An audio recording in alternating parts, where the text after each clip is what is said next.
నమస్కారం అండి. నేను doctor Kranthi Shilpa, gynaecologist, obstetrician and laparoscopic surgeon, Care Hospitals, Banjara hills.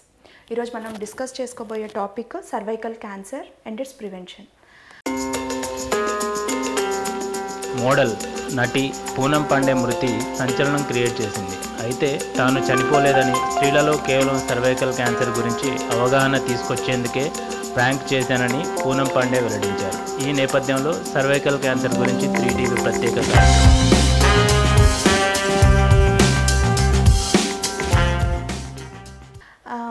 ఈ టాపిక్ నేను ఎందుకు ఎంచుకున్నాను అంటే, చాలామంది ఓపీడీకి వచ్చేవాళ్ళు సర్వైకల్ క్యాన్సర్ అంటే ఏంటి మేడం, అది ప్రివెన్షన్ ఉందా, దానికోసం ఏమన్నా ప్రివెంట్ చేయొచ్చా అని చాలామంది అడుగుతున్నారనమాట.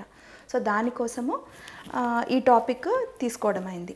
సో ఈరోజు మనము ఏమేమి డిస్కస్ చేస్తాము అంటే, హెచ్పివి వ్యాక్సినేషన్ అంటే ఏంటి, అది ఎవరికి ఇవ్వచ్చు, పాప్స్మియర్ అంటే ఏంటి, తర్వాత ఏమేం ప్రివెంటివ్ మెజర్స్ తీసుకుంటే మనం ఈ సర్వైకల్ క్యాన్సర్ అనే దాన్ని ప్రివెంట్ చేయొచ్చు అనే దాని గురించి మనం డిస్కస్ చేసుకోబోతున్నాము. సో సర్వైకల్ క్యాన్సర్ అనేది ఇప్పుడు ఆల్మోస్ట్ హయ్యెస్ట్ ఇన్సిడెన్స్లో ఉందండి. మన ఇండియన్ సెటప్లో ఎక్కువ అనమాట. Almost 70,000 to 80,000 cases per year report అవుతున్నాయి సర్వైకల్ క్యాన్సర్తో. సో ఎవరెవరు ఎట్లాంటి సిమ్టమ్స్ ఉంటే మనము డాక్టర్ దగ్గరికి రావాలి అన్న దాని గురించి చెప్తున్నాను ఫస్ట్.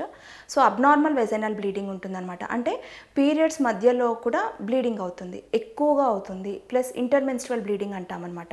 ఇన్ బిట్వీన్ పీరియడ్స్ మధ్యలో అప్పుడప్పుడు స్పాటింగ్ అట్లా ప్రెజెంట్ అవుతారు. లేదా కొంతమంది ఎలా ప్రెజెంట్ అవుతారు అంటే పోస్ట్ మెనోపాజల్, అంటే పీరియడ్ స్టాప్ అయిపోయిన తర్వాత మళ్ళీ పీరియడ్ స్టార్ట్ అవుతుంది, బ్లీడింగ్ స్టార్ట్ అవుతుంది అనమాట. సో ఇవన్నీ సిమ్టమ్స్ అనమాట. సో వీటిలో ఏదైనా ప్రాబ్లం ఉంటే వెంటనే డాక్టర్ దగ్గర కలిస్తే చాలా మంచిది.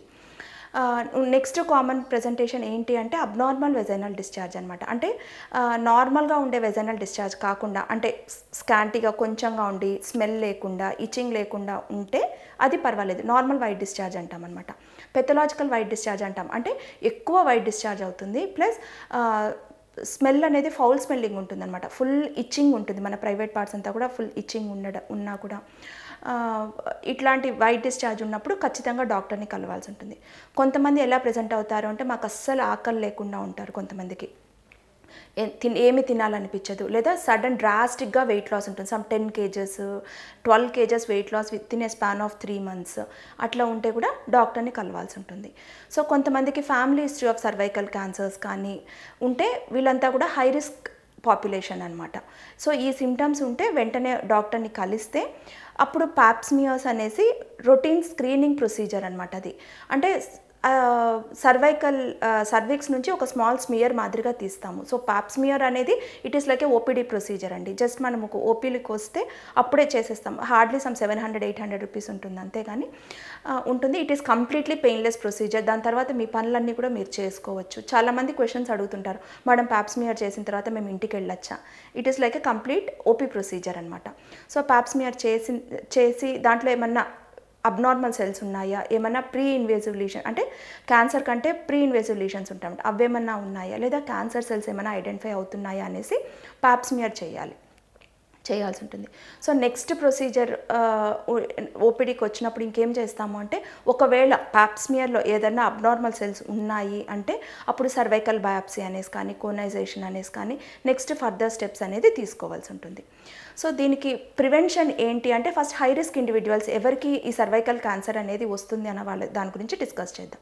సో ఎవరెవరు హై రిస్క్ అంటే, ఫస్ట్ ప్రెగ్నెన్సీ లేదా ఫస్ట్ సెక్షువల్ ఇంటర్కోర్స్ అనేది బిఫోర్ 18 years ఉన్న వాళ్ళకి హై రిస్క్ కిందకు వస్తారండి. లేదా ఫస్ట్ బేబీ బిఫోర్ 20 years ఉంటే కూడా వీళ్ళంతా కూడా హై రిస్క్ కేటగిరీ. కొంతమందికి స్మోకింగ్, ఆల్కహాలిజం, డ్రగ్ అబ్యూస్, చాలామంది అంటే డ్రగ్ అడిక్ట్ వాళ్ళకు కూడా సర్వైకల్ క్యాన్సర్ ఇన్సిడెన్స్ అనేది కొంచెం ఎక్కువగా ఉంటుంది. ఏదైనా family history of cervical cancers ఉన్నా కూడా, లేదా ఇమ్యూనో కాంప్రమైజ్డ్ స్టేట్స్ అంటామన్నమాట. అంటే హెచ్ఐవి ఇండివిజువల్స్ కానీ, టీబీ ఇన్ఫెక్షన్స్ కానీ, వీళ్ళందరూ కూడా హై రిస్క్ ఇండివిజువల్స్ అనమాట. వీళ్ళందరూ కూడా కొంచెం పాప్స్మియర్స్ అనేది రెగ్యులర్గా చేయించుకుంటూ, నార్మల్ ఉంది అంటే once in every 3 years once కానీ అట్లా చేయించుకుంటే ఎర్లీ ఐడెంటిఫికేషన్ అనేది బెటర్. ఎందుకంటే మనకి ప్రీ ఇన్వేజివ్ స్టేట్ అంటే బిఫోర్ క్యాన్సరస్ స్టేట్ నుంచి క్యాన్సరస్ స్టేట్కి వెళ్ళేదానికి ఆల్మోస్ట్ 10 to 11 years పడుతుంది. సో మనం ఎర్లీ స్టేజ్లో ఐడెంటిఫై చేసాము అంటే ట్రీట్మెంట్ కూడా బెటర్గా ఉంటుంది, అండ్ ప్రోగ్నోసిస్, లైఫ్ స్పాన్ కూడా కొంచెం బెటర్గా ఉంటుందన్నమాట. నెక్స్ట్ ఇప్పుడు కొత్తగా ఏది వచ్చింది అంటే హెచ్పివి వ్యాక్సినేషన్ అనేసి ఒకటి వచ్చిందండి. గాడాసిల్ వ్యాక్సిన్స్ అనేసి వచ్చాయి. సో ఈ హెచ్పివి వ్యాక్సిన్ అంటే ఏంటి అంటే యూజువల్గా మనకి సర్వైకల్ క్యాన్సర్ అనేది హ్యూమన్ పాపిల్లోమా వైరస్ వల్ల వస్తుంది. So there are multiple strains అనమాట. నెంబర్ ఆఫ్ స్ట్రెయిన్స్ ఉన్నాయి హ్యూమన్ పాపిల్లోమా వైరస్. కానీ మోస్ట్ కామన్గా ఈ సర్వైకల్ క్యాన్సర్ కాజ్ చేసే వ్యాక్సిన్స్కి ప్రివెన్షన్ అనమాట ఈ హెచ్పివి వ్యాక్సినేషన్. సో 16-18 స్ట్రెయిన్స్కి ఈ హెచ్పివి వ్యాక్సినేషన్ చేయడం వల్ల it is completely preventable. Almost చాలా మటుకు ప్రివెన్షన్. అంటే ఒకవేళ వెరీ రేర్గా అబ్నార్మల్ స్ట్రెయిన్స్ వల్ల మనకి ఇంకా సర్వైకల్ క్యాన్సర్ వస్తే మనము లైక్ ఇట్స్ నాట్ ప్రొటెక్టివ్, కానీ నార్మల్గా వచ్చే స్ట్రెయిన్స్ అన్నిటినీ కూడా ఈ గాడాసిల్ వ్యాక్సిన్ అనేది ప్రొటెక్ట్ చేస్తుంది.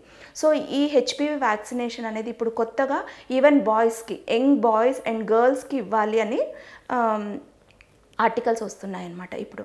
సో అది మనం యూజువల్గా 3 డోసెస్లో ఇస్తాము, 016 లేదా 026 అనేసి, depending on the like vaccine which we prescribe అనమాట.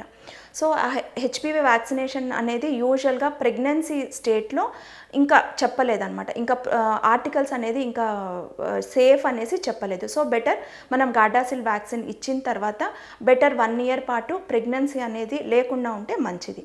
సో మెన్స్ట్రువేషన్తో సంబంధం లేదు, ఏ రోజైనా వేసుకోవచ్చు ఆ హెచ్పివి వ్యాక్సినేషన్ అనేది. కొంతమందికి వెరీ రేర్గా, చాలా కొంతమందికి మాత్రం కొంచెం ఫీవరు, మాల్జియా, నార్మల్ వ్యాక్సిన్ వేయించుకున్నప్పుడు ఎలాంటి సిమ్టమ్స్ ఉంటాయో అలా ఉంటాయి, అంతేగాని డ్రాస్టిక్గా ఎక్కువ అంటే డెత్ అయ్యేంత రిస్క్ అయితే మాత్రం హెచ్పివి వ్యాక్సినేషన్కి లేదు. So I personally advise HPV vaccination for all adolescent, young girls and even boys, as it is very much protective. Multiple sexual partners and poor hygiene కూడా it is one of the cause అనమాట ఈ cervical cancer వచ్చేదానికి.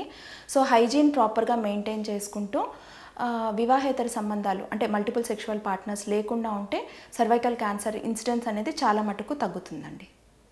Thank you.